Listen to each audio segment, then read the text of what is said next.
Tension আছে, ঘুম ঠিকভাবে হয় না, এইরকম কারা কারা একটু হাত উঁচু করেন তো। আল্লাহ, আচ্ছা ঠিক আছে, হাত নামান। এখনই একটা ম্যাজিক শিখাই দেই যাতে করে টেনশন একদম নাই হয়ে যায়। এখনই শিখবো এবং এখনই কাজ হবে, দেখবেন। টেনশন হওয়ার কারণ কি জানেন? মাথার মধ্যে ঝড় চলতেছে, ঝড়।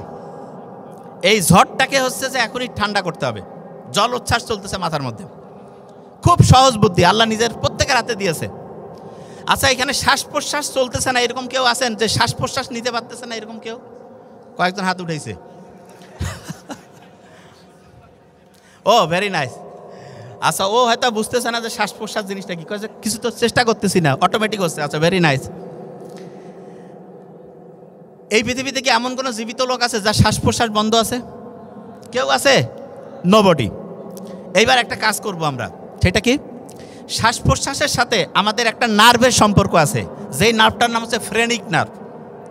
এই নার্ভটা কি করে জানেন? এই নার্ভটা যদি ঠান্ডা হয়, শান্ত হয়, সে তার পরেরটাকে, ওইটা তার পরেরটাকে, ওইটা তার পরেরটাকে, এরকম করে লক্ষ লক্ষ কোটি কোটি নার্ভ মুহূর্তের মধ্যে শান্ত হয়ে যায়। তাইলে ভাই ওই নার্ভকে কীভাবে শান্ত করব? একটা বুদ্ধি আছে, সেটা কি? বুক ভরে শ্বাস নিতে হবে। এখন আমার সে নেন তো।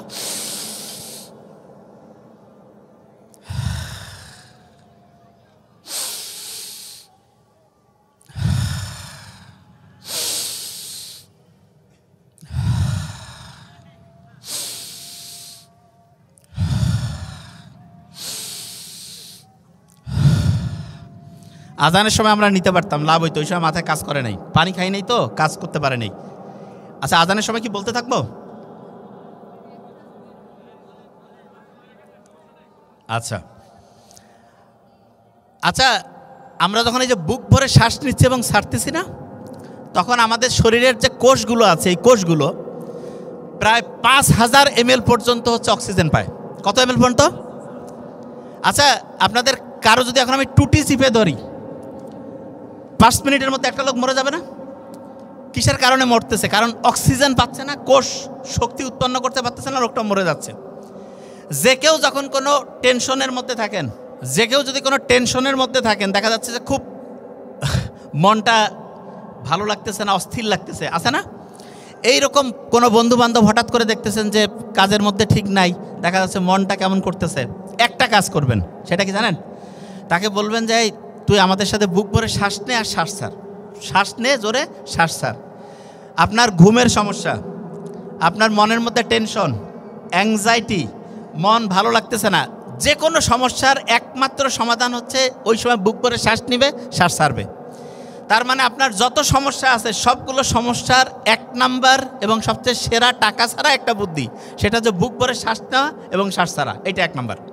আচ্ছা, অনেককে দুর্বল লাগে, এই যে পড়ার সময় দেখা যাচ্ছে যে শক্তি ঠিকভাবে পাচ্ছে না, ওই সময় দুর্বল লাগে, এইরকম কারা কারা হাত উঁচু করেন তো। আচ্ছা, ওরে বাবা, ঠিক আছে। শোনেন, যখনই দুর্বল লাগবে, একদম সহজ বুদ্ধি, খুব সহজ। যদি প্রেশার সাধারণত এই বয়সের বেশিরভাগ জনের বেশি থাকবে না, ওর স্যালাইন একটা 1/2 লিটার পানিতে গুলায় খেয়ে ফেলবেন, তার সাথে ওর স্যালাইন একটা খেয়ে ফেললেন, তার সাথে 2টা জাস্ট হচ্ছে যে 2টা খেজুর খাবেন। ওর স্যালাইন আর 2টা খেজুর, ওর স্যালাইন আর 2টা খেজুর খাওয়ার পরে আপনি দেখবেন এই 2টা কাজ করার পরে চোখটা আছে না, চোখটা 2 থেকে 5 মিনিট বন্ধ করে রাখবেন। চোখ যখনই 2 থেকে 5 মিনিট বন্ধ করলেন, বন্ধ করার পরে শোনেন, একটা কলম নেবেন, কলম নেওয়ার পর কলমটা একটা বড় বৃত্ত আট করলেন, ছোট ছোট ছোট ছোট, এরকম করে করতে করতে এক জায়গায় একসময় কেন্দ্রে যাবে না, একদম একটা পয়েন্টে। এটা আট করার আগে চিন্তা করবেন এই বড় বৃত্ত থেকে আস্তে আস্তে আস্তে আস্তে ছোটোর দিকে যাচ্ছি, ছোটোর দিকে যাচ্ছি, ছোটোর দিকে যাচ্ছি। যখন কেন্দ্রে যাবে, আমার ব্রেনটা পুরোপুরি পড়ার মধ্যে মনোযোগী হয়ে যাবে। 3টা কাজ বলছি।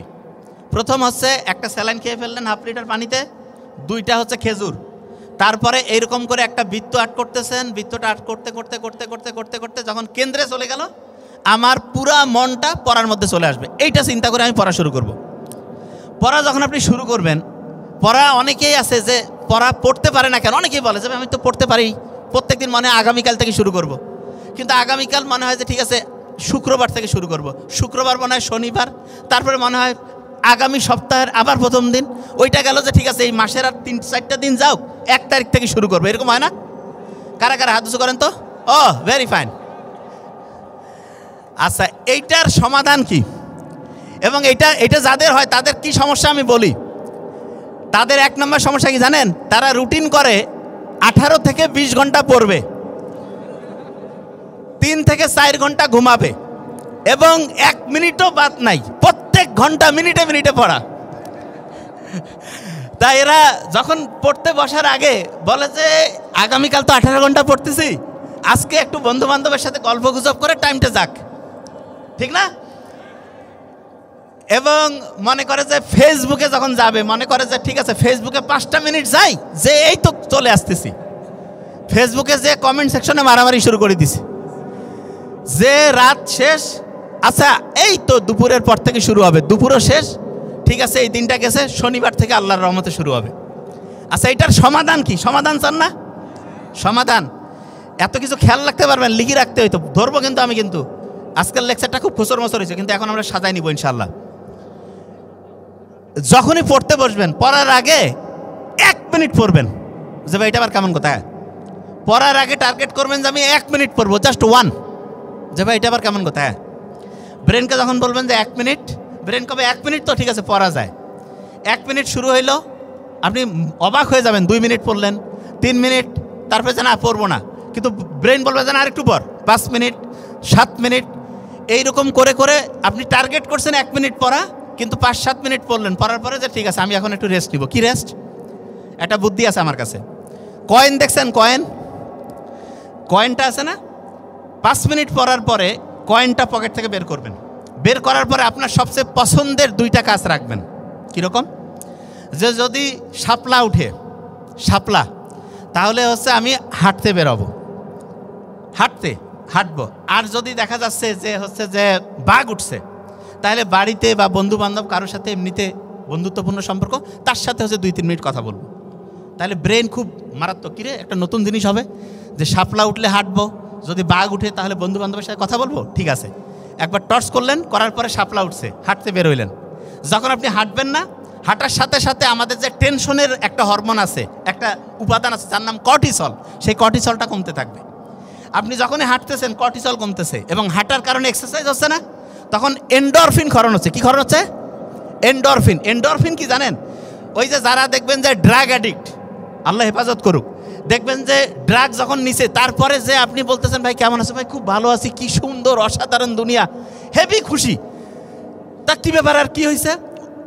ওই সময় কি হয়, ব্রেইনের মধ্যে হ্যালুসিনেশন হয়, ডিলিউশন হয়, ইলিউশন হয়। সহজ করে বলি, ওই সময় তার নিজের একটা জগৎ তৈরি হয়ে যায়, সে নাচতেছে, ঘুরতেছে, অন্যরকম মজা। এবং ওই সময় তাকে যে যেইটা চাবেন সে বলবে যে হ্যাঁ এটা দিয়ে দাও। তারপরে আপনার ওইটার প্রভাব যখন নাই হয়ে গেল, তারপরে তাকে যে বলবেন যে আপনি যে দিতে চাইছেন, হ্যাঁ কিসের কি বলছিস, তো কোনো জিনিস খেয়াল নাই, ফালতু বলোক, এই সময় তুই আসছিস, অন্যরকম খারাপ ব্যবহার। তাই এইটা যে হয়, এইটার কারণটা কি জানেন? যেই সময় আপনি, ওর মনটা খুব চাঙ্গা ছিল, ওই সময় ওর মস্তিষ্কের মধ্যে একটা উপাদান তৈরি হয়, ওই টাইপের উপাদান হচ্ছে এন্ডরফিন। তার মানে আপনি যখন হাঁটবেন, হাঁটার সময় আমার ব্রেইনে এন্ডরফিন তৈরি হয়। এন্ডরফিন যখন তৈরি হবে তখন আপনার মনটা চাঙ্গা হবে। আচ্ছা, মন যদি চাঙ্গা হয় তাহলে আপনার মাথার মধ্যে যে নিউরন আছে এরা খুশি হবে না কষ্টের মধ্যে থাকবে বলেন তো? খুশি হইলে সে কি একটা জিনিস মনে রাখবে নাকি মনে রাখবে না? তাইলে তখন পড়াশোনা ভালো হবে না খারাপ হবে? এই যে আপনাদের পাশে বোধহয় ক্যাডেট কলেজ আছে, ক্যাডেট কলেজে একটা নিয়ম আছে, রেগুলার ফিজিক্যাল এক্সারসাইজ। তো অনেকে মনে করে ফিজিক্যাল এক্সারসাইজ করতেছি, হাঁটাহাঁটি করতেছি, টাইম লস। নো, আপনি যখন ফিজিক্যাল এক্সারসাইজ করবেন তখন আপনার ব্রেইনগুলো এত অ্যাক্টিভ হবে, নিউরনগুলো, ওকে মোটা তাজা করার জন্য ক্যাডমিয়াম, লেড, সবচেয়ে খারাপ যে উপাদান, যেগুলো হচ্ছে শরীরের মধ্যে গেলে রক্তের নালীগুলো আছে না, এগুলোকে আস্তে আস্তে আস্তে আস্তে ব্লক করে ফেলে, রক্তের নালীগুলোর মধ্যে রক্তের পরিবহন ব্যবস্থাটা ধ্বংস করে, ওগুলো শরীরের রক্তের মধ্যে মিশে হচ্ছে বিষ, পয়জনের মতো জিনিস তৈরি করে। এখন ওইটাকে আপনি কীভাবে পরিষ্কার করবেন? পরিষ্কার করার জন্য সার্ফ এক্সেল দিয়া, সাবান দেওয়া হবে না, ওইটার জন্য আলাদা মেডিসিন। সেটার নাম কি? সেটার নাম হচ্ছে অক্সিটোসিন। কি নাম? আপনি যে এই যে আজে বাজে খাবার খেয়ে যে রক্তের নালী ধ্বংস করে ফেলছেন, রক্তের নালী যে জ্যাম করে ফেলছেন, এই রক্তের নালীকে পরিষ্কার করার জন্য আপনার অক্সিটোসিন লাগবে। অক্সিটোসিন কি মার্কেটে যা 100 টাকা 500 টাকা দিয়ে কিনে পাবেন? কোথায় আছে জানেন? এই যে আপনার পছন্দের মানে ভাই বোন, আব্বা আম্মা, তাদের সাথে দেখা হইলে এই যে হাসলাম, একটু মোবাইলে কথা বললাম, তখন অক্সিটোসিন ক্ষরণ হয়। তখন কি ক্ষরণ হয়? আচ্ছা, আপনারা এখানে যারা যারা আছেন, ছোট বাচ্চাকে দেখলে, ছোট বাচ্চা যারই ছোট বাচ্চা হোক, সেটা ছোট ভাই বোন যার হোক, বা যে কোনো ছোট বাচ্চাকে দেখলে মনটা খুশি হয় কার কার? হাত উঁচু করেন তো। 100-তে 100 আমি এটা পড়ি যে কি ব্যাপার, ছোট বাচ্চার কি এমন অসাধারণত্ব আছে? ছোট বাচ্চার ব্রেইনের মধ্যে কোনো শয়তানি আছে? ওকে চিন্তা করতেছে কেমনে আর পকেট থেকে 20 টাকা বের করে খাবে? ওর চিন্তার মধ্যে আছে? নাই। ওর চিন্তা কি? সবসময় পজিটিভ। ও যেটা মনে সেটাই মুখে যা আছে তাই বলতেছে। ছোট বাচ্চাদের সাথে যখন আপনি একটু কথাবার্তা বলবেন, তখন একটা হচ্ছে ওয়াইফাইয়ের মতো, ওয়াইফাই চিনেন তো, তখন একটা ওয়াইফাইয়ের মতো একটা ইলেকট্রোম্যাগনেটিক এরিয়া তৈরি হয়। যে ভাই এটা আবার কি? হ্যাঁ, এটা হচ্ছে ওয়াইফাইয়ের মতো সহজ করে বলি, এই জায়গায় যদি একটা ওয়াইফাইয়ের কোড দেই, আর ওই কোডটা যারা যারা ব্যবহার করবে ওয়াইফাই চালাইতে পারবে না। এরকম ছোট বাচ্চার সাথে যখন আপনি একই এরিয়ায় থাকবেন, তখন ওই এরিয়ার মধ্যে অক্সিটোসিনের একটা নেটওয়ার্ক তৈরি হয়ে যায়, অক্সিটোসিন। এই জন্য ছোটো বাচ্চার সাথে যখনই আপনি একটু হেসে কথা বললেন, তার সাথে একটু হচ্ছে যে এমনিতে খেলাধুলা করতেছেন, মজা করতেছেন, তখন আপনার রক্তের যে নালীগুলো আছে এগুলো পরিষ্কার হবে। রক্তের নালীগুলো তখন সার্ফ এক্সেল আর ডিটারজেন্ট দিয়ে পরিষ্কার হবে না, তখন রক্তের নালীগুলো কীভাবে পরিষ্কার হবে? এই যে কথা বললেন, ছোট শিশুর সাথে একসাথে থাকলেন, তখন রক্তের নালীগুলো পরিষ্কার হয়ে গেল। আচ্ছা, জয়েন্ট ফ্যামিলি, দাদা দাদি নানা নানি, এনাদের সাথে যদি ছোট্ট নাতি নাতনিকে আমরা দেই, তাহলে বলেন তো, দাদা দাদি নানা নানি তাদের সাথে যদি নাতি নাতনি থাকে, তাহলে নাতি নাতনি এবং দাদা দাদি নানা নানি এইটার একটা অক্সিটোসিনের একটা ওয়াইফাই নেটওয়ার্ক তৈরি হবে না? এতে করে দাদা দাদি নানা নানি তাদের রক্তের নালী কি পরিষ্কার হবে নাকি অপরিষ্কার? কথা কন না কেন? পরিষ্কার। পরিষ্কার হলে তাদের হার্টের রোগ কি বেশি হবে না কম হবে? তাহলে বেশি দিন বাঁচবে না কম দিন? তাহলে আমরা যে সবসময় আমি জয়েন্ট ফ্যামিলির কথা বলি, যে সবাই মিলে একসাথে, সবাই মিলে একসাথে মানেটা কি? সবাই মিলে একসাথে থাকলে লাভটা কি সেটা একটু বলি। বেহেশতের মধ্যে খাবার দাবার সহ সবাই বসে আছে, কিন্তু হাত বাঁকা করার বুদ্ধি নেই। এই যে খাচ্ছে না সবাই হাত বাঁকা করে, তো ওইখানে হাত বাঁকা করার বুদ্ধি নেই, হাত এরকম সোজা, মানে বাঁকা করতে পারবে না। আর দোজকের মধ্যে ওইখানেও খাবার দাবার রেখে দিয়ে দিয়েছে আছে, কিন্তু ওইখানেও হাত বাঁকা করতে পারবে না। তা যারা বেহেশতের মধ্যে থাকবে, এটা বোঝার জন্য, আসলে তো বেহেশত কেমন সেটা তো অন্যরকম, জাস্ট একটা ঘটনা বুঝাচ্ছি।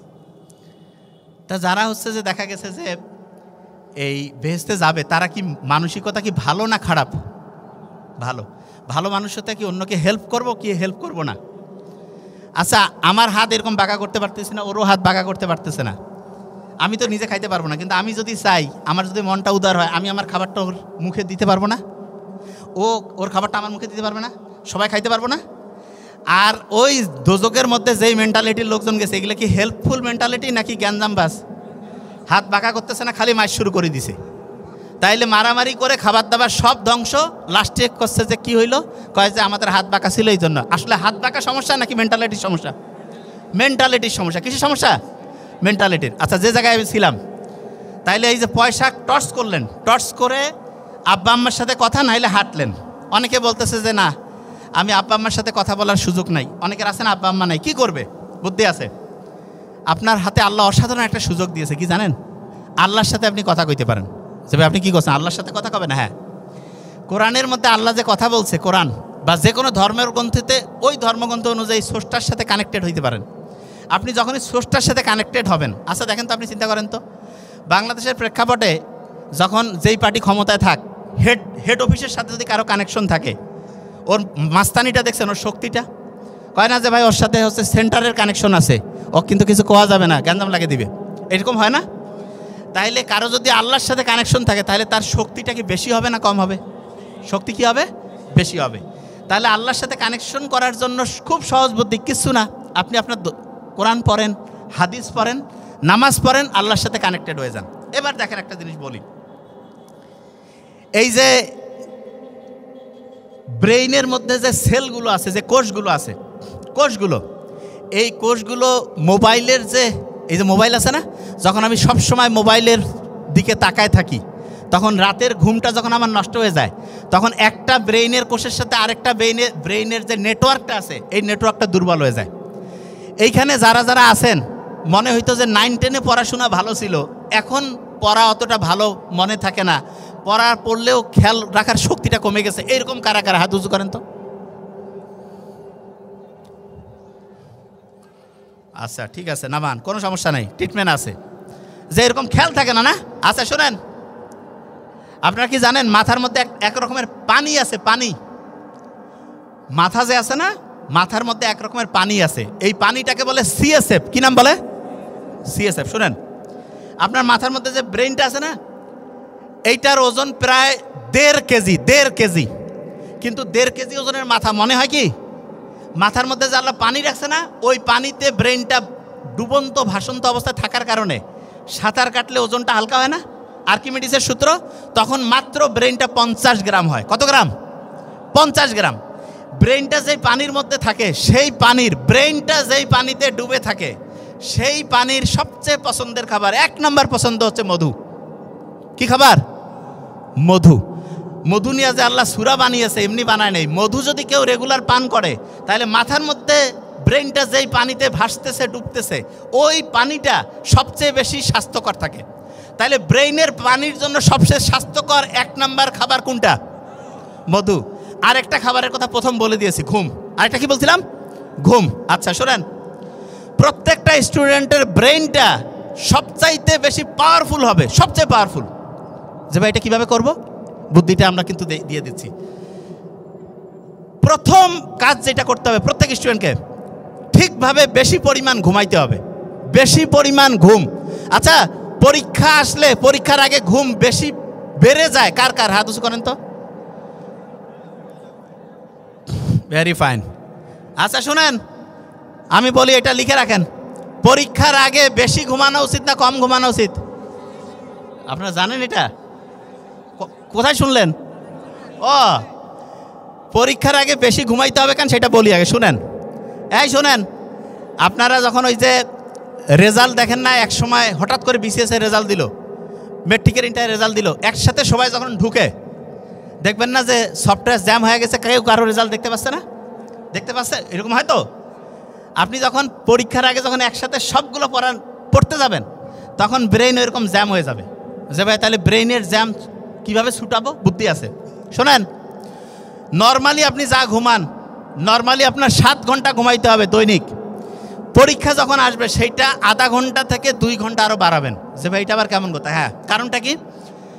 আপনি যেই পড়াটা পড়বেন, পড়াটা নর্মালি আপনার এই পড়লাম, আপনার বাড়ির মধ্যে ওই যে বাইরে আছে না একটা বৈঠকখানা থাকে না বাইরে, ওই যে কয় না আঙিনা, যখন আমরা একটা পড়া পড়ি, ব্রেইনেরও একটা হচ্ছে আঙিনা আছে, ওইখানে যে পড়াটা আগে থাকলো, ওইখানে থাকলে কাম হবে না। ভিতরে একদম ড্রয়িং রুমে ঢুকাইতে হবে, ওইটার একটা স্পেশাল নাম আছে, হিপ্পোক্যাম্পাস। কি নাম? খুব কঠিন নাম, যাই হোক মনে রাখেন যে মেইন সফটওয়্যার, যেই একদম লং টার্ম সফটওয়্যার, সেইখানে ঢুকাইতে হবে। তা ওই সময় ওই যেই পড়াটা আপনি এখন পড়লেন, এই পড়াটা প্রথমে তো বাড়ির আঙিনায় থাকলো, ওইখানে থেকে কাজ হবে না, ওইটাকে ঢুকাইতে হবে একদম ড্রয়িং রুমে। তা ড্রয়িং রুমে যাওয়ার জন্য সবচেয়ে ভালো যে টাইম, সেই টাইমে সে ড্রয়িং রুমে যায়, সেটা হচ্ছে ঘুমানোর টাইম। আপনি পরীক্ষার আগে বেশি পরিমাণ পড়া পড়েন না, তাহলে বেশি পরিমাণ পড়াকে আপনার পাস করে দিতে হবে না? বেশি পড়া যদি আপনি পাস করতে চান, ওই আঙিনা থেকে ড্রয়িং রুমে নিতে চান, তাইলে ওইটার জন্য বেশি পরিমাণ ঘুম দরকার কি দরকার নাই? বেশি পরিমাণ ঘুমাইতে হবে। বেশি পরিমাণ ঘুমাবেন, ব্রেইনের পড়াটা শর্ট টার্ম থেকে একদম লং টার্ম একদম ড্রয়িং রুমে সেট হয়ে যাবে। আচ্ছা, পড়ার সময় লেখেন কারা কারা? হাত উঁচু করেন তো। আমার মনে হয় এখানে সব ব্রিলিয়ান্ট স্টুডেন্ট আসছে, যাই করছি সব খালি পজিটিভ। হ্যাঁ, মানে দেখা যাচ্ছে যে সবাই পড়ার সময় লেখা। আচ্ছা আমি বলি, আপনি যখন লিখেন, আমি প্রথম বলছিলাম কম্পিউটারে লিখলে 7টা কানেকশন, হাতে লিখলে 100টার বেশি, 100টার। আপনারা 1 নম্বর স্টুডেন্ট হবেন যখনই পড়েন, কিছু বুঝাবুঝির দরকার নাই, বুঝা পড়ে।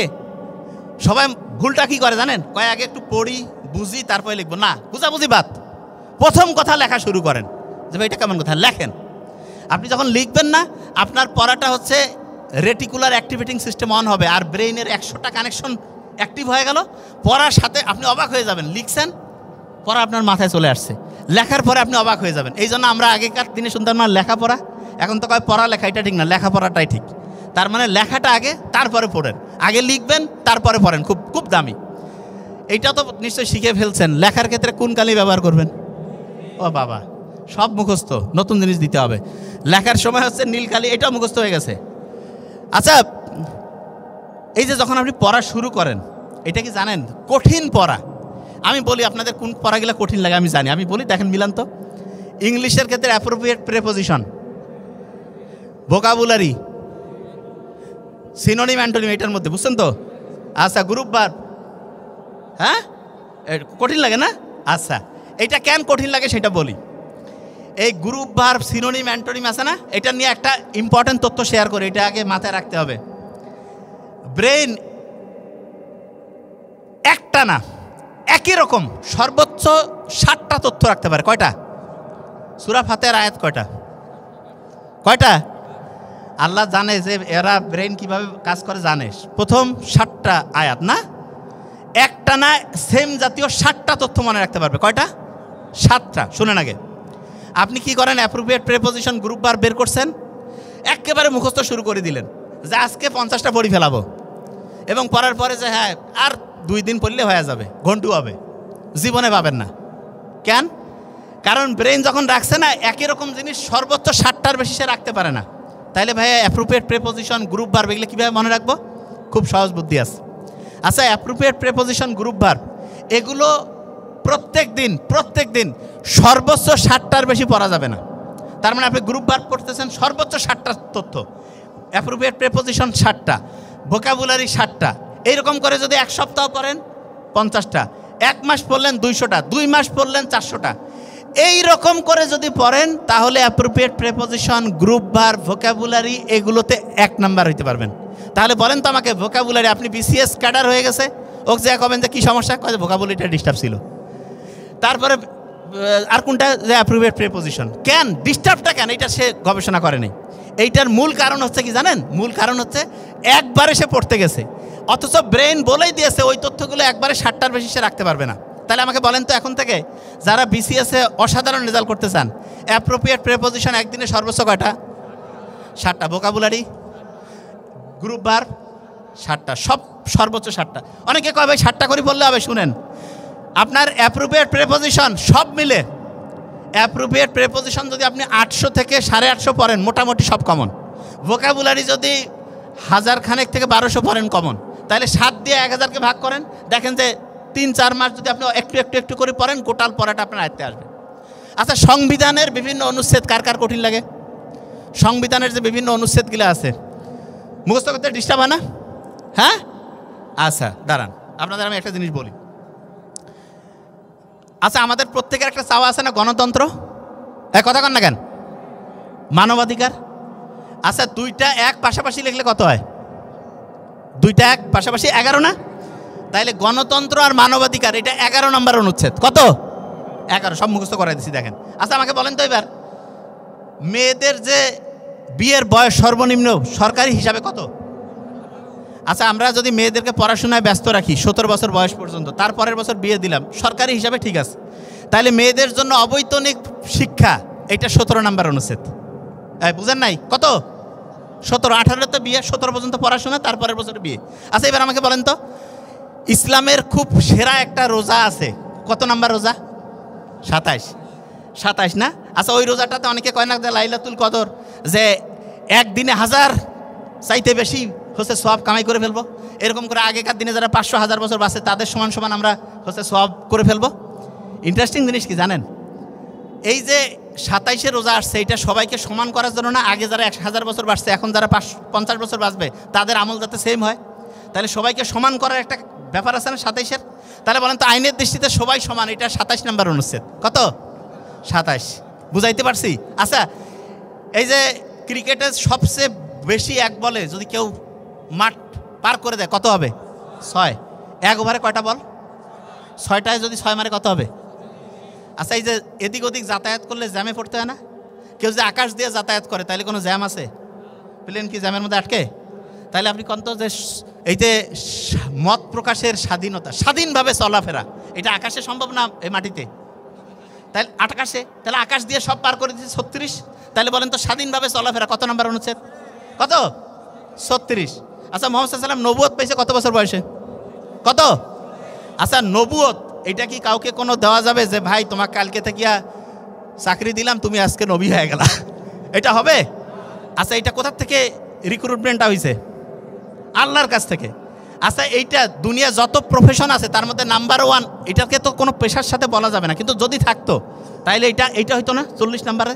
তাহলে বলেন তো এই যে সবচেয়ে সেরা পেশা হচ্ছে নবুয়ত, কোনো পেশা না, বুঝার জন্য বলতেছি। তাইলে এই যে পেশার স্বাধীনতা এইটা মুহাম্মদ সাল্লাল্লাহু আলাইহি ওয়াসাল্লামের সাথে নবুয়তের সাথে মিলাইতে পারি না? কত নাম্বার অনুচ্ছেদ? 40। কত? 40। আচ্ছা এবার চিন্তা করেন তো সবচেয়ে লাকি নাম্বার কত? 7। দুইটা 7 পাশাপাশি থাকলে কি হবে? 77। আচ্ছা যেই লোকটা খুব লাকি হবে মানে ভাগ্যবান সে কি ন্যায়বান হবে না অন্যায়বান? তাহলে ন্যায়পাল নিয়োগ কত নাম্বার অনুচ্ছেদ? 77। ন্যায়পাল নিয়োগ কত? 77 নাম্বার অনুচ্ছেদ। ন্যায়পাল কত? আচ্ছা বলেন তো নির্বাচন কমিশন আছে না, এদের কাছে ভোট দেওয়া না? আচ্ছা একজনে কয়টা ভোট দিতে পারে? আর ভোটার হওয়ার ন্যূনতম বয়স কত? তাহলে 1 আর 18 118, এটা হচ্ছে নির্বাচন কমিশন গঠন। 118 কি মাথায় ঢুকতেছে? আমি কি করছি? ব্রেনে আসতেছে? আচ্ছা ইয়া কি বাংলা, আমাদের রাষ্ট্রভাষা কি? বাংলায় বাংলা লিখলে কয়টা বর্ণ? 3টা না? তাহলে বাংলা হচ্ছে রাষ্ট্রভাষা, এটা কয় নাম্বার অনুচ্ছেদ? 3। আমাদের রাজধানীর নাম কি? ঢাকা। ইংরেজিতে লিখলে কয়টা বর্ণ? কয়টা? তাহলে বাংলাদেশের রাজধানী ঢাকা, এটা কত নাম্বার অনুচ্ছেদ? বুঝতেছেন পরে কেমনে? মাথায় ঢুকতেছে? যে কোনো জিনিস ঘটনা গল্প দিয়ে পড়তে হবে, যে কোনো জিনিস। দুনিয়ার এমন কোনো জিনিস নেই যেটা কঠিন। আমি একটা জিনিস বলি, এখানে সায়েন্সের স্টুডেন্ট কারা? হাত উঁচু করেন তো। সব সায়েন্স? আচ্ছা হাত নামান। দেখেন আমি একটা জিনিস বলি, আর্টস কমার্স থাকলে মজাটা হইতো। শোনেন, আছে? আচ্ছা এবার শোনেন, এই আর্টস কমার্স যারা তাদের একটা জিনিস শিখাই। 3 রকম স্টুডেন্ট আছে। কয় রকম? একটা হচ্ছে ডাল স্টুডেন্ট। ডাল কয় না, খুব ডাল স্টুডেন্ট মানে কি, ভালো না খারাপ? খারাপ। একটা হচ্ছে খুব ফাইন স্টুডেন্ট। ফাইন মানে কি, ভালো না খারাপ? ভালো। আর একটা হচ্ছে মধ্যম। যে ডাল স্টুডেন্ট, ডাল, সে কি বই দ্বারা কি আকৃষ্ট হবে না বিকৃষ্ট? বিকৃষ্ট। এই ডাল স্টুডেন্টের মধ্যে একটা চৌম্বক পদার্থ আছে, ডায়া চৌম্বক পদার্থ। কি নাম? তাহলে বলেন তো ডাল স্টুডেন্ট যদি বই দ্বারা বিকৃষ্ট হয় তাহলে ডায়া চৌম্বক পদার্থ চৌম্বক দ্বারা আকৃষ্ট হবে না বিকৃষ্ট? আর্টসের স্টুডেন্ট কও না কেন? বিকৃষ্ট মানে পছন্দ করে না। আচ্ছা এবার চিন্তা করেন তো ফাইন স্টুডেন্ট যে, সে বই দ্বারা কি আকৃষ্ট হবে না বিকৃষ্ট? তাই এবার আমাকে বলেন তো ফেরো চুম্বক হচ্ছে ফাইন, ওইটা কি চুম্বক ক্ষেত্র দ্বারা আকৃষ্ট হবে না বিকৃষ্ট? কন না কেন? বুঝে নাই? আর্টস কমার্সের গেলে বুঝো নাই? আচ্ছা যে মধ্যম স্টুডেন্ট, মধ্যম, সে কি বই দ্বারা আকৃষ্ট হবে না বিকৃষ্ট? দুইটাই থাকবে, একটু আকৃষ্ট একটু বিকৃষ্ট। তাহলে বলেন তো চুম্বক ক্ষেত্রে একটু আকৃষ্ট একটু বিকৃষ্ট, এইরকম একটা জিনিস আছে প্যারা চুম্বক। কয় না প্যারা দিচ্ছে? একটু আকৃষ্ট একটু বিকৃষ্ট। বুঝা গেছে আমার কথা? মাথায় আসছে? আচ্ছা।